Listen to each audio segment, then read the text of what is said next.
Hello friends. क्या आपके साथ भी ऐसा होता है कि आप ऐसे लिख रहे हो या कोई पैराग्राफ लिख रहे हो या नोटिस लिख रहे हो तो आपको बाकी पूरा सेंटेंस आता है लेकिन कौन सा प्रीपोजिशन यूज़ करना वो नहीं पता चलता है? हाँ, डेफिनेटली मुझे पता है। बड़े बच्चों के साथ भी ऐसा होता है। Like students from class 8, 9, 10th भी ये अच्छे से नहीं कर पाते प्रीपोजिशंस को। आज मैं ये टॉपिक लेके आई हूँ स्टूडेंट्स की डिमांड पे, prepositions which is useful for lower classes and for higher classes also. Higher classes के बच्चों के लिए ये थोड़ा रिविजन जैसा हो जाएगा। Let's brush up this prepositions. उसके एग्जाम्पल्स है at, by, for, from, of, on, it, into, etcetera etcetera.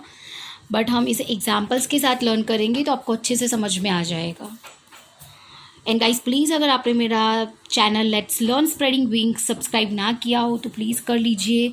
अगर मेरा वीडियो पसंद आए तो लाइक कीजिए और वीडियो को लास्ट तक देखिए। मैंने सारे प्रीपोजिशंस ऑलमोस्ट इसके अंदर कवर कर लिए हैं। We will see it with examples. I will meet you at the other station. कौन सा प्रीपोजिशन है? एट।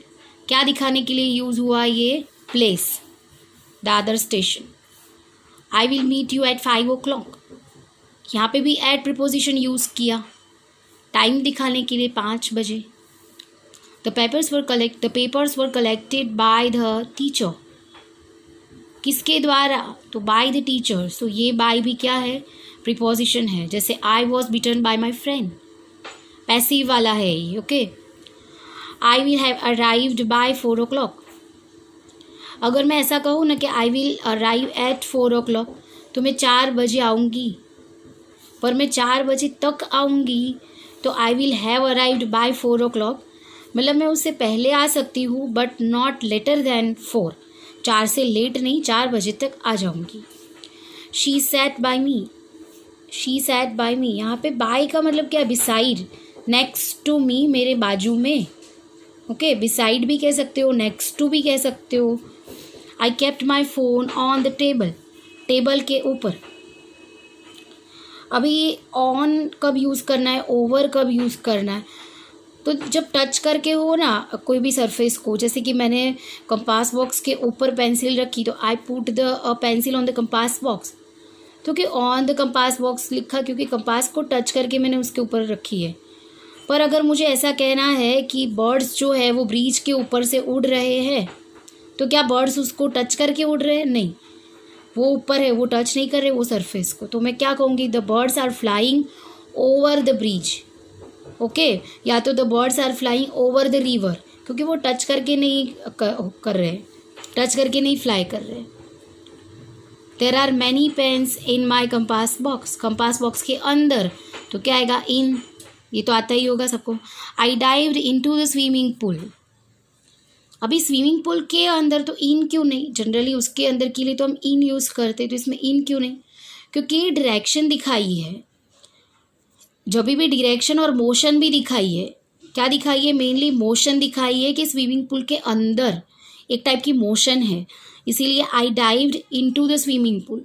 इसके लिए मैं एक बहुत अच्छा एग्जांपल दूंगी आपको। और एक, जैसे मैंने कप में कॉफ़ी पॉर की तो आई पॉर्ड कॉफ़ी इनटू द कप, वो भी मोशन, और गई कहाँ? अंदर, इसके लिए इन, और मोशन है तो उसके पीछे क्या लग जाएगा? To. She threw it through the window, window से, तो क्या आएगा? Through the window. तो यहाँ पे कौन सा प्रीपोजिशन है? Through. I come from Ahmedabad, Ahmedabad से हूँ मैं, तो क्या आएगा? From Ahmedabad. Take out some chocolates from that box. अभी friends keep in mind one thing, इसे चॉकलेट्स नहीं प्रोनाउंस करेंगे, इसे क्या कहेंगे? Chocolates, chocolates. Take out some chocolates from the box, box में से चॉकलेट निकालो। वेट हियर टिल 7, 7 बजे तक यहाँ पे राह देखो, वेट करो।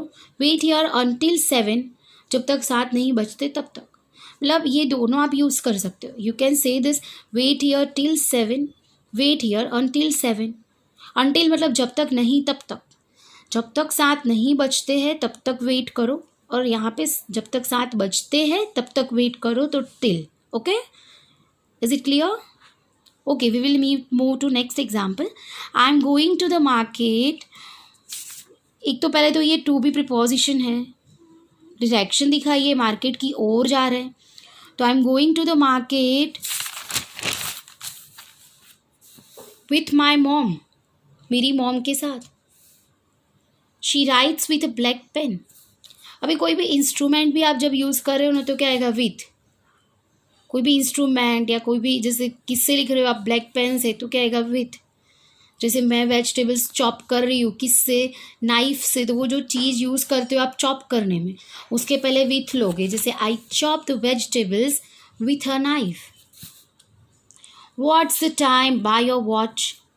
सी जनरली क्या होता है कि हम ऐसा पूछ, तुम्हारी घड़ी में कितने बजे, तो वो में होता है ना हिंदी में, इसके लिए सारे बच्चे या सब लोग बड़े भी वो इन ले लेते हैं कि what is the time in your watch, but exactly, but actually it's not right, it's not in. एक्चुअली वो क्या होता है, बाई है। जैसे what's the time by your watch. Okay. Who is sitting between Priya and Riya. अभी बिटवीन क्या कब यूज़ होता है, जब दो पर्सन के बीच में हो, या दो एनिमल्स के बीच में हो, या दो जगह के बीच में, मतलब कोई भी दो के बीच में हो तो बिटवीन लो। पर दो से ज़्यादा है, जैसे I shared chocolates between my friend and his brother. मैंने मेरे फ्रेंड और उसके भाई के बीच में चॉकलेट्स डिस्ट्रीब्यूट कर दी, तो दो थे ना, इसलिए मैंने बिटवीन लिया। बट अगर दो से ज़्यादा होते तो मैं क्या लेती, then I would take among. I distributed the chocolates among the students.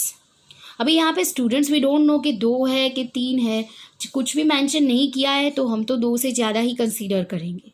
Okay. I distributed chocolates among the children. Children किसका प्लूरल है, चाइल्ड का, as you all know very well. तो उसमें अमोंग क्यों लिया, क्योंकि ये दो से ज़्यादा है, ऐसा हमने अजम्पशन लगाया। Okay. The cat jumped on to the chair. फिर चेयर पर कैट ने जंप किया है, ऑन द चेयर नहीं लिखेंगे क्योंकि मोशन है। ओके। वो चेयर पे जंप किया, सही, ऑन है बट मोशन के साथ है, तो टू लगा दो पीछे, on to the chair. He sat beside me, बहुत ईजी है, बिसाइड मतलब नेक्स्ट टू, मेरे बाजू में। आप ऐसा भी कह सकते हो, ही सैट नेक्स्ट टू मी।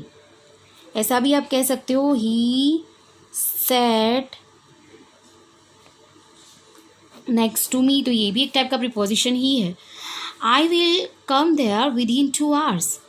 मैं 2 घंटे के अंदर अंदर आ जाऊँगा। यहाँ पे मेरा विद इन से क्या मतलब है कि 2 घंटे से लेट नहीं करूँगा, मतलब मैं 1 घंटे में भी आ सकती हूँ या मैं 1.5 घंटे में भी आ सकती हूँ, बट 2 घंटे के अंदर अंदर आ जाऊँगी, उसके लिए विद इन यूज़ करते हैं। She swum across the river. She swum across the river. अभी एक ओर से दूसरी ओर जब जा रहे हैं तो हमेशा क्या आएगा, अक्रॉस। जैसे I walked across the bridge, मतलब ब्रिज के एक एंड से मैं दूसरे एंड तक जा रही हूँ, तो मैं क्या कहूँगी, across. I walked along the sea shore. अभी सी शोर है, उसके बाजू बाजू में मैं चल रही हूँ, उसके पैरेलल में चल रही हूँ, तो क्या कहेंगे, along. Okay. I walked along the sea shore. The clock is above the photo frame. यहाँ पे मैंने ड्रॉ करके दिखाया है, देखो ये फोटो फ्रेम है और ये क्लॉक है। ओके। तो क्लॉक जो है वो उसके ऊपर की हाइट पे है ना, फोटो फ्रेम की ऊपर की हाइट पे है, तो क्या कहेंगे, the clock is above the photo frame. And you all must be aware of कि what is the antonym of above. Above का एंटोनियम क्या है, वो बिलो है। ओके। वो बिलो मतलब क्या, कि नीचे की हाइट पे। तो ये सेंटेंस को मैं दूसरे इस तरीके से भी कह सकती हूँ ना, कि the photo frame is below the clock. मतलब यही एक पिक्चर्स को मैं 2 तरीके से डिस्क्राइब कर सकती हूँ। I can describe this picture in 2 ways, that the clock is above the photo frame, और मैं ऐसा भी कह सकती हूँ the photo frame is below the clock. Above, below ये एक दूसरे के ऑपोजिट्स है। अबाउ कब यूज़ होता है, जब ऊपर की हाइट पे हो। बिलो कब यूज़ होता है, जब उसके नीचे की हाइट पे हो। ओके। तब फिर हम ओवर ऑन यूज़ नहीं करते हैं ऊपर के लिए, वो ध्यान में रखना। She is going to the temple, एक डायरेक्शन दिखाई है कि कहाँ जा रही है, टेम्पल। तो गो के पीछे जनरली कौन सा होता है, टू। गो के पीछे हमेशा क्या होता है, टू प्रीपोजिशन होता है। He hid behind the curtain, वो कर्टेन के पीछे छिप गया, पीछे मतलब behind. I waited for him outside the gate. एक तो फॉर भी प्रिपोजिशन ही है. I waited for him outside the gate, gate के बाहर. तो आउटसाइड भी प्रिपोजिशन है, फॉर भी. I made it before 2 hours, 2 घंटे के पहले. तो बिफोर क्या है? Preposition. I parked the car in front of that gate. In front of मतलब उसके सामने, उसके आगे. Will you be at home today. ये जगह दिखाइए, प्लेस दिखाइए कि आप घर पे होगे. तो एट यूज़ करेंगे उसके लिए. He is never late, he always comes on time. वो हमेशा टाइम पे आता है. तो क्या कहते हैं? Comes on time. यहाँ पे ऑन प्रिपोजिशन है. Let's meet on Monday. Day बताया है, कब मिलते हैं? On Monday. एट मंडे नहीं कहते यहाँ पे, कॉमन मिस्टेक है वो. The class will be held on Monday. Again same type का. I am walking along the beach. अभी हमने आगे सीखा ना वो सी शोर वाला. बीच जो है उसके पैरेलल में चल रही, उसका जो बैंक है उसके पैरेलल में चल रही हूँ. तो क्या कहेंगे? Along the beach. I am chopping vegetables with a knife. मैंने आगे भी आपको बोला, कोई चीज़ यूज़ करके कुछ कर रहे हैं तो क्या कहते हैं? With a knife. She was born in 1991. वो कब बॉर्न हुई थी? इन 1991. ईयर दिखाया है तो क्या आएगा? In. The new term starts from 5th Jan. The new term starts from 5th Jan. 5th Jan से शुरू हो रहा है. फिर हम ये एक और देखेंगे कि there are many patients who are suffering from COVID-19. हमेशा किसी को कोई डिसीज़ होता है तो सफ़र के पीछे हमेशा क्या आता है? फ्रॉम. के सफ़र फ्रॉम याद रखना. सफ़र के पीछे हमेशा फ्रॉम. जैसे I am suffering from many difficulties. सफ़र के पीछे कौन सा प्रीपोजिशन आएगा? फ्रॉम. और एक दूसरा है ही डाइड ऑफ कैंसर. वो कैंसर से मर गया. तो डाइड के पीछे हमेशा क्या आएगा? ऑफ. आई होप फ्रेंड्स आपको ये वीडियो पसंद आया होगा. अगर आपको मेरा वीडियो पसंद आया है तो प्लीज़ लाइक कीजिए. अगर आपको मेरे पढ़ाने की मेथड अच्छी लग रही है तो आप अपने फ्रेंड्स में मैक्सिमम शेयर कीजिए. और अगर आपने चैनल सब्सक्राइब ना किया हो तो please please please without any further delay subscribe my channel. और हाँ, don't forget to comment. Please your comments motivate me to do further work. Thank you so much.